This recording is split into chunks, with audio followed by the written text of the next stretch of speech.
Hi all. Aadhaar pan link చేయని వారికి IT కీలక సూచనలు చేసింది.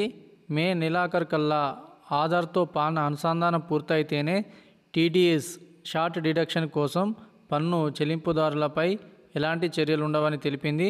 పన్ను చెల్లింపుదారుల నుంచి అందిన ఫిర్యాదుల మేరకు 2024 మార్చి 31కి ముందు వేసిన లావాదేవీలకు సాధారణ రేటుకే టీడీఎస్ ఆర్ టీసీఎస్ వసూలు ఉంటుందని స్పష్టం చేసింది.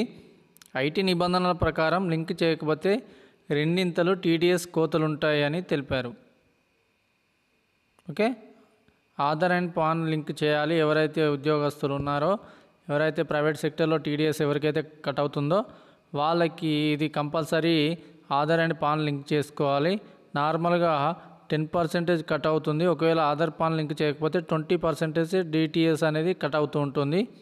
ఇది మన కార్పొరేట్ ఆర్గనైజేషన్లో వర్క్ చేసినట్లయితే ఈ విధంగా మనకు తెలుస్తుంది. సో మనం ఎప్పుడైతే ఎవ్రీ ఇయర్కి మనము ఐటీఆర్ ఫిల్ చేస్తామో అప్పుడు మనకు ఈ టీడీఎస్ అనేది మనకు కనబడుతుంది.